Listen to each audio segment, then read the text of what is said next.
তিনটা আমল পৃথিবীর বুকে রয়েছে, যে তিনটা আমল রাসূল আকরাম সাল্লাল্লাহু আলাইহি ওয়াসাল্লাম বলছেন যে পৃথিবীতে এর চাইতে শ্রেষ্ঠ আর কোনো আমল নাই। জোরে সোরে একবার বলেন সুবহানাল্লাহ। পৃথিবীতে এর চাইতে শ্রেষ্ঠ কোনো, তাহলে ওই আমলগুলো করা দরকার আছে না নাই? সবাই তো করবো ইনশাল্লাহ। আগেই বলে নেন ইনশাল্লাহ। عن عبد الله بن مسعود قال سألت رسول الله صلى الله عليه وسلم أي العمل أفضل قال الصلاة لوقتها الله أكبر বলেন। আব্দুল্লাহ ইবনে মাসউদ রাদিয়াল্লাহু তাআলা আনহু থেকে বর্ণিত, তিনি বলেন আমি রাসূল আকরাম সাল্লাল্লাহু আলাইহি ওয়াসাল্লামকে জিজ্ঞেস করলাম, এই দুনিয়ার জিন্দেগিতে আল্লাহ রব্বুল আলামিনের কাছে সবচাইতে উত্তম আমল কোনটি? আল্লাহর নবী একটু যদি বলতেন ভালো হতো। আল্লাহর নবী এক নম্বরে জবাব দিলেন, পৃথিবীর বুকে শ্রেষ্ঠ তিনটা আমল আছে। এক নম্বর হচ্ছে আসসালাতু আলা ওয়াক্তিহা, ওয়াক্ত মতো নামাজ আদায় করা। এর চাইতে বড় কল্যাণকর উত্তম আমল নাই। এক নম্বর আমল কি? সময় মতো নামাজ আদায় করা। প্রিয় ভাইরা আমার, আশপাশে তাকায় দেখেন, অনেক মুসলমান ভাইরা আছে, বোনেরা আছে, মুসলিম নারীরা আছে যারা ওয়াক্ত মতো নামাজ আদায় করে, আর অনেকে আছে ওয়াক্ত মতো নামাজ আদায় করে না। যখন ওয়াক্ত শেষ হয় সেই সময় গিয়ে মুরগির মতো টোকা মারে, আছে না? জুমার আজান দিয়েছে, জুমার নামাজে আপনারা সবাই এসেছেন, জুমার নামাজে আপনারা সবাই এসেছেন আজকে নামাজের জন্য। শুরুতেই কিন্তু মসজিদে এসে হাজির। কিছু আল্লাহর ওলি আছে যারা এখনো গোসলে ঢুকে নাই, টেলিভিশন মোবারক নিয়ে বসে রয়েছে, ঠিক কিনা বলেন? কিছু আল্লাহর ওলি আছে এখনো গোসলে ঢুকে নাই, মোবাইলে এই যে কথা বলতেছে তো চলতেছে, আর উপরে আওয়াজ আছে তো যে কখন ইমাম সাহেব আজানটা দেয়, দ্বিতীয় আজানটা। খুতবার আগে আজান দেবে, বউরে বলবে এই জরিনার মা তাড়াতাড়ি লুঙ্গিটা দে। লুঙ্গি দিয়ে কোনো মতো মাথার উপরে পানি ঢাললো না পাছার উপরে পানি ঢাললো, এটা আর খেয়াল নাই, দিয়ে দৌড় মসজিদে এসে নামাজ পড়ে, মজা পায় না। এই নামাজি মজা পায়? অথচ যেটা শুরুতে এসেছে, একটা উট সাদাকা করলে যে পরিমাণ সওয়াব দিতে আল্লাহ রাব্বুল আলামিন আপনার আমল নামায় সেই সওয়াবের ব্যবস্থা করে দিয়েছে। একটা উট পরিমাণ, একটা উটের দাম কত এখন? প্রায় 4 লক্ষ টাকা বাংলাদেশে। তো 4 লাখ টাকার সওয়াব ফ্রি পাচ্ছেন। ঘোড়ার ডিমের মোবাইলে মেসেঞ্জারে আড্ডাবাজি না করলে কি হয়েছে? টেলিভিশনের সামনে বসে না থাকলে কি হয়েছে? নামাজে আসলে একটা উটের সাদাকা যদি আল্লাহ তাআলা সওয়াব দিয়ে দিত, লাভ কম হইতো না বেশি? প্রিয় ভাইরা আমার, তাহলে এক নাম্বার পৃথিবীর বুকে শ্রেষ্ঠ আমল, এর চাইতে বেশি আর কোনো শ্রেষ্ঠ আমল নাই। সে আমলটা কি?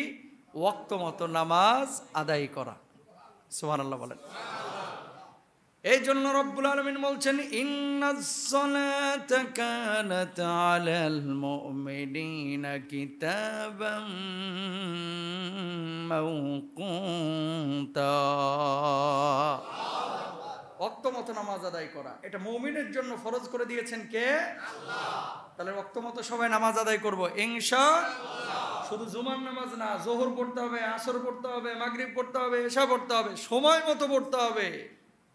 শুকুমুনশি হওয়া যাবে না, খালি শুক্রবারে নামাজ পড়ছে, এরকম হওয়া যাবে না। প্রত্যেক ওয়াক্তে আমরা যাব।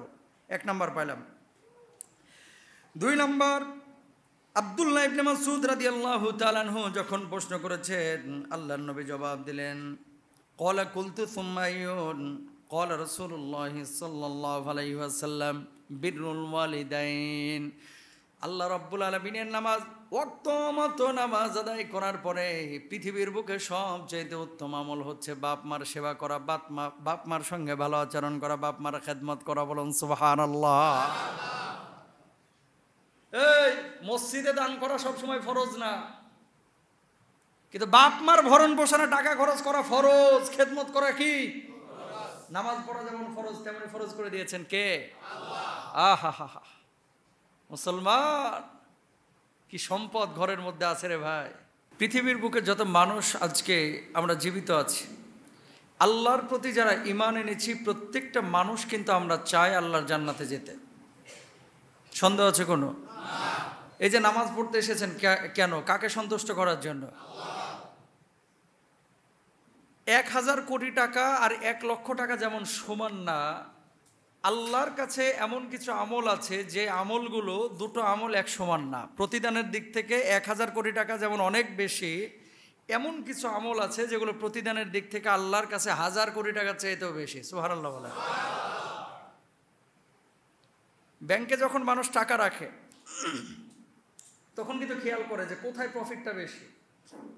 জমি যখন মানুষ কিনে তখন কিন্তু খেয়াল করে যে টাকাটা কোথায় বেশি পাবো। জমির মানে কি বলে ফিডব্যাকটা 3 বছরে আমি যে জমিটা কিনে ফেলায় রাখবো, এই 3 বছর পরে যে টাকাগুলো আমার কাছে আসবে, কোন জায়গায় জমিটা কিনলে ইনভেস্ট করলে আমার টাকাটা বেশি আসবে, কোন দোকানে কোন জায়গায় পজিশন কিনলে কোথায় আমার ব্যবসায়িক প্রফিটটা বেশি হবে।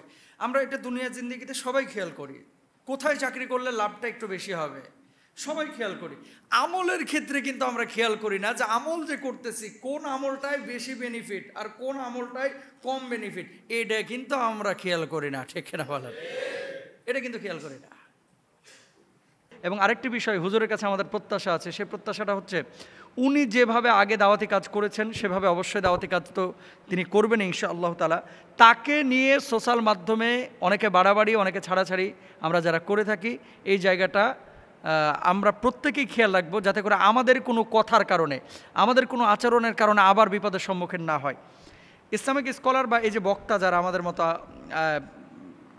ময়দানে কথা বলি, অনেক সময় ফেসবুক ইউটিউবে যারা আছেন, আপনারা কাজ করেন, সোশ্যাল মাধ্যমে যারা আছেন, আপনাদের কারণে কিন্তু অনেক বক্তারা বিপদে পড়ে। কেমন? অনেক বক্তারা কি করে, কিছু কিছু জায়গায় দেখা যাচ্ছে একটা হুঙ্কার দিয়েছে, পুরো আলোচনাটা আগ পিছ না করে শুধু হুঙ্কারের জায়গাগুলো ফ্ল্যাশব্যাকে ইউজ করে। তো এগুলো প্রশাসনের নজরে আসলে অনেক সময় কিন্তু এটা ব্যাড ইফেক্ট পড়ে।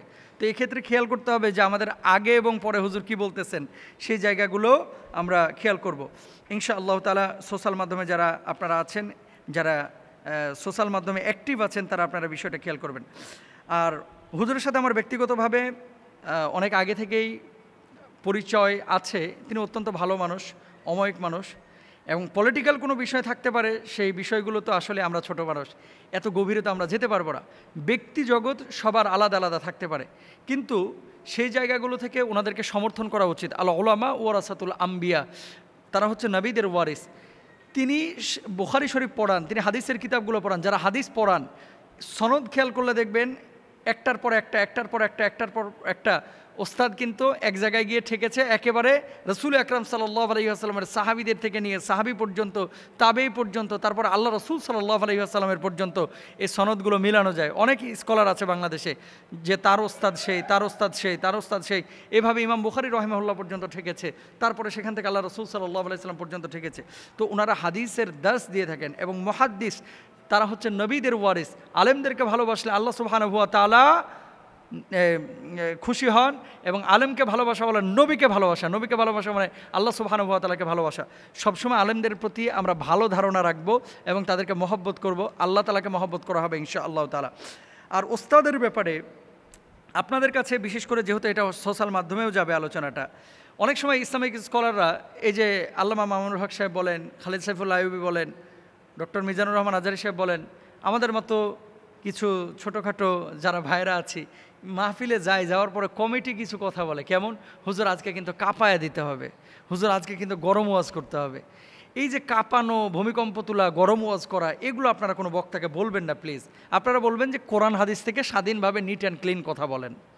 এ কাঁপানো, ঝাঁকানো, ভূমিকম্প তোলা, গরম করা, এগুলো অনেক সময় বলে বক্তার উপরে প্রেশার ক্রিয়েট করেন যে ঢাকা থেকে নিয়ে এসেছি, হুজুর একটু গরম করতে পারলো না। এই ধরনের আচরণগুলো আল্লাহ তাআলা আমাদেরকে যেন না করান, আমরা সবাই চেষ্টা করব। হুজুর মুক্ত বাতাসে এসেছেন, আল্লাহ তাআলা তাকে নিয়ে এসেছেন, তিনি আমাদের মধ্যে থাকবেন ইনশাআল্লাহ তাআলা। তার হায়াতে, রিজকে, ইলমে, আমলে বারাকা দান করুন। এই 3 বছর যে ক্ষতিটা হয়েছে উনি ময়দানে না থাকার কারণে, এই ক্ষতিটা পুষিয়ে আবার যেন তিনি দাওয়াতি ময়দানে কাজ করতে পারে, আল্লাহ সুবহানাহু ওয়া তাআলা সেই তৌফিক সবাইকে দান করুন, হক কথাগুলো যেন সুন্দরভাবে বলতে পারে। আমরা সবাই সবার জন্য দোয়া করব, আল্লাহ তাআলা সবাইকে ভালো রাখুন, দোয়া করি।